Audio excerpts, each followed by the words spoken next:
Bom, pessoal, então boa noite a todos. É, há 3 semanas atrás, nós assumimos aí o compromisso de falarmos um pouquinho sobre Pedagogia do Oprimido, né, um livro de extrema importância, de extrema relevância dentro do cenário da pesquisa, né, mundial.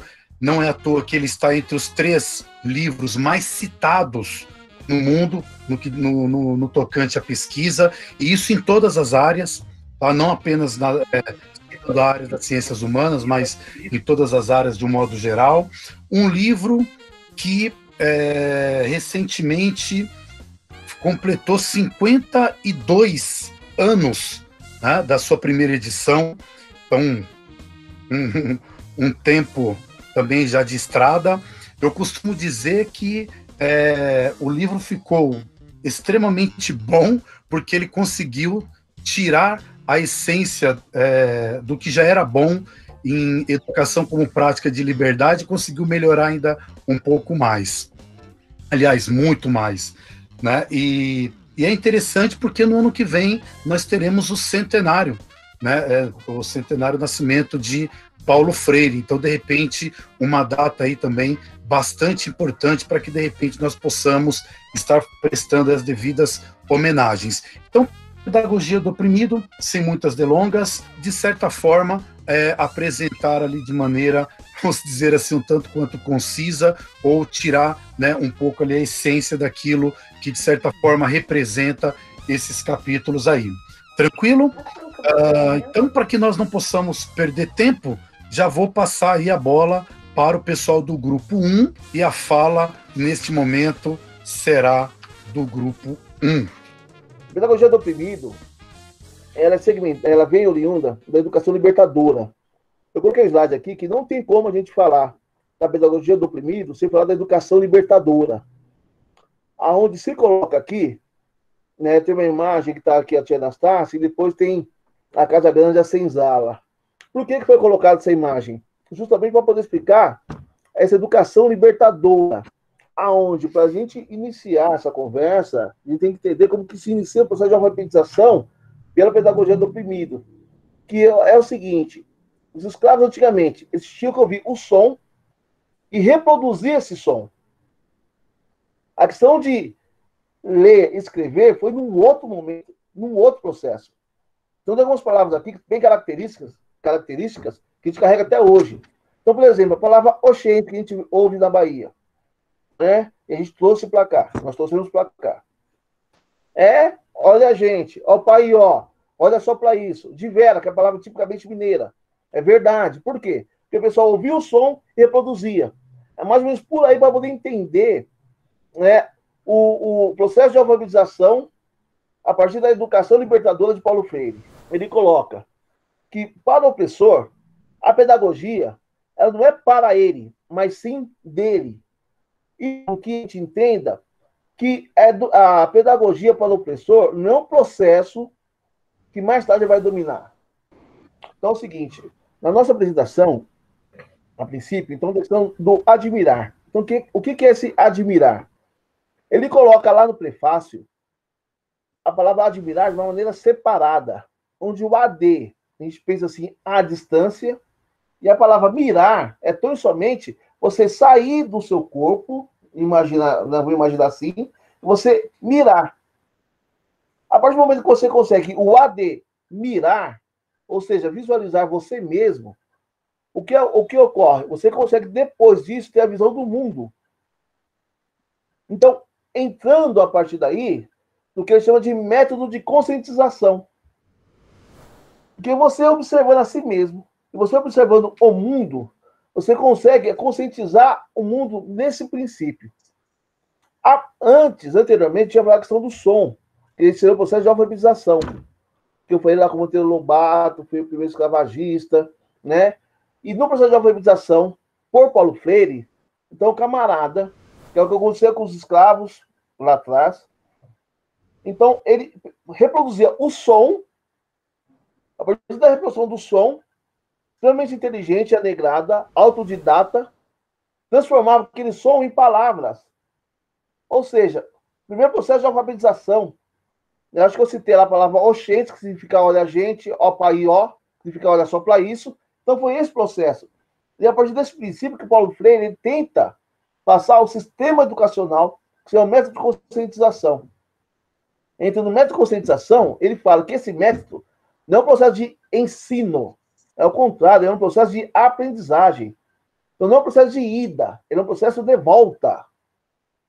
Então, não tem como falar assim, ó, eu vou ensinar pelo método. Você não vai ensinar, porque não é um método de ensino. A partir daí também, gostaria de colocar e ressaltar, né, que eu montei lá de ladezinho, fazer uma analogia da regra de sinal, onde o mais seria o opressor e o menos o oprimido. Então, para quem não entende a regra de sinal, né, como eu, então você vai pensar assim, mais com menos é menos. Então, um opressor, o oprimido é algo negativo e o oprimido dança. Mais com mais. Mais. Positivo para quem? Para o opressor. Porque imagine 2 opressores. É muita coisa. Menos com menos. Menos com menos é mais. Ou seja, você tem lá um oprimido com outro oprimido, você pode tornar isso positivo. Mas cuidado, que se o mais for opressor, as 2 minorias podem transformar também no fator opressor.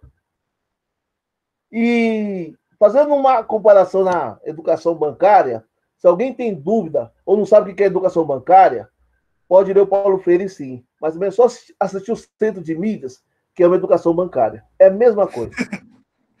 Aí eu quero. O capítulo 1, o que o Valdeci estava falando era sobre o prefácio e a introdução. Eu vou começar o capítulo 1 e a Cíntia vai concluir o capítulo 1. Então, Paulo Freire ele parte do princípio que existe um grande dilema, que é um grande embate, né, um grande drama que precisa ser trabalhado, que é a questão, o embate entre a desumanização e a humanização. Só existe uma forma de transformar uma consciência opressora, que é transformando a sociedade opressora. E Paulo Freire vai falar que só existe uma forma de transformar a sociedade opressora. É através do oprimido. Ninguém melhor do que o oprimido para saber o que tem que ser transformado na sociedade opressora. Então, somente o oprimido pode fazer com que essa sociedade que o oprime seja libertado dessa opressão. Paulo, ele parte do princípio que a pedagogia do oprimido não é uma pedagogia de uma falsa generosidade, uma pedagogia para o oprimido. Essa pedagogia do oprimido ela só pode existir se for uma pedagogia com o oprimido. Não existe uma pedagogia para, existe uma pedagogia com. Né? Só que existe um problema nesse processo aí. A mentalidade opressora ela está tão enraizada, inclusive, principalmente no oprimido, que o oprimido ele se torna um hospedeiro do opressor, da consciência do opressor. A consciência opressora ela é como Paulo Freire identifica como um parasita, que hospeda a consciência do oprimido. E é esse o processo que nós precisamos fazer para que aconteça essa libertação dessa consciência parasita. Né? Ele fala que quando nós falamos de pessoas livres, sem nada de concreto, sem que nós demonstremos essa concretude dessa liberdade, essa fala ela se torna falsa. Né? E ele vai também partir do princípio de que só existe uma libertação a partir de um processo de uma praxis. O que seria essa praxis? A praxis seria o processo de reflexão e ação. Não existe ação sem reflexão e não existe reflexão que não transborde numa ação. E ele também ele usa uma fala de Lukács. Lukács fala que nós temos que explicar as massas. Paulo Freire vai falar não. A pedagogia do oprimido é uma pedagogia do diálogo. Eu tenho que dialogar com as massas, porque quem vai construir não somos nós, ditos sabedores, para os não sabedores, mas sim um conjunto. Não existe um professor, existe um coordenador. Né? E a raiz da pedagogia do oprimido ela está no fato do oprimido se saber oprimido. Sem que o oprimido se saiba oprimido, não há condições de fazer com que essa opressão seja superada, né? Essa superação ela vai se dar pela percepção do oprimido e pela expulsão dos mitos que o oprimem, tá? Vou passar a palavra para a Cíntia e aí depois a gente retorna mais um pouco. Boa noite a todos. Bom, o tópico que eu vou me deter a falar um pouco a respeito é o tópico Ninguém Liberta Ninguém, Ninguém se liberta sozinho, os homens se libertam em união. Então, só por esse subtítulo, já dá para a gente pensar um pouco, então, nessa questão do diálogo, que o Emanuel já havia mencionado, que a existência desse diálogo, ela é fundamental. Outro ponto importante para a gente destacar também é que quando os oprimidos descobrem nitidamente o opressor, e se engajam na luta organizada por sua libertação, eles começam a crer assim mesmo. Então, o primeiro passo é o oprimido se entender enquanto sujeito histórico e fazer, então, a reflexão e a ação acerca da sua realidade, e a partir do momento que existe essa ação e reflexão, ele consegue, então, ter uma compreensão de quem é o opressor. Então, a partir do momento que ele se entende enquanto oprimido e entende quem é o opressor, começa-se, de fato, a haver um engajamento mais preciso e ele começa a acreditar em si próprio. Ela começa a acreditar em si próprio e em busca, efetivamente, da sua liberdade. E, com isso, se supera a convivência, né, entre aspas, com o regime opressor. Né? Porque aí, no caso, ele vai entender, né, a gente começa a entender essa estrutura de dominação, né? Que não tem como a gente pensar, por exemplo, na questão do racismo, que é estrutural e estruturante da nossa sociedade. Então, pegando essa questão racial para auxiliar na minha reflexão aqui. Então, a partir do momento que a gente constrói a nossa consciência racial, a gente entende, então, quem nos oprime e como que essa sociedade se estrutura e se organiza. E a partir do momento que a gente desenvolve essa consciência racial, a gente começa, então, a se engajar de maneira mais efetiva e não aceita mais essa convivência com o regime opressor. A gente não aceita mais conviver com aquele sistema e com aquelas práticas que nos oprimem. E se essa descoberta ela não pode ser feita em nível puramente intelectual, Paulo Freire vai dizer, mas da ação, o que nos parece fundamental é que não se cinja a mero ativismo. E aí, quando eu li esse trecho, eu fiquei pensando, então, na questão do intelectual e do ativista. Então, como que a gente consegue dialogar com essas duas coisas? Porque quando a gente pensa no espaço acadêmico, meio que existe uma barreira, né, que separa. Esse é o discurso acadêmico e esse é o discurso da militância.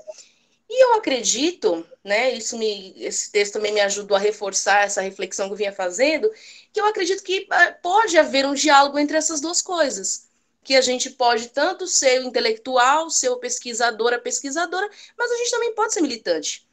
Claro que existem linguagens, discursos muito próprios de cada espaço no qual a gente transita, porém, eu acredito que na construção do indivíduo, essas duas coisas, elas podem dialogar muito bem, né? E é isso que vai proporcionar que haja, por exemplo, o que ele vai chamar de um diálogo crítico e libertador, né? E por isso se supõe que tem de ser feito com os oprimidos, né? Para que, independente do grau de opressão, né? Independente do grau que você tem, então, nesse processo de luta pela libertação. Né? Então, às vezes eu fiquei pensando, né, que às vezes a gente fala muito para os nossos, né, que eu acho que é o grande desafio que a gente tem, porque normalmente a gente conversa muito com os nossos, a gente dialoga com os nossos pares, né, que estão na mesma perspectiva que a nossa. É muito difícil a gente dialogar e estabelecer esse diálogo com aquele que pensa muito diferente, aquele que ainda não compreende a sua opressão. né? Que existem vários níveis de luta por essa libertação. Então, é importante a gente pensar qual nível aí de luta por libertação que nós estamos conseguindo atingir com o nosso diálogo, né? Pensando nessa perspectiva da aprendizagem, e em que nível de libertação nós estamos, tá? O que mais que eu posso dizer, né, disso? E a gente não pode esquecer que a libertação dos oprimidos é a libertação, né, dos seres humanos e não de coisas. E a gente precisa estar convencido, o Paulo Freire vai dizer, que a libertação não é uma doação que lhes faça a liderança revolucionária, mas é resultado de uma conscientização. Então, não é um processo solidário, né? A libertação, o oprimido sair da condição de oprimido, né? É um processo de conquista mediante a realização dessa conscientização. E o que vai pautar todo esse processo, sem dúvida nenhuma, é o diálogo com e não para, como já foi mencionado anteriormente.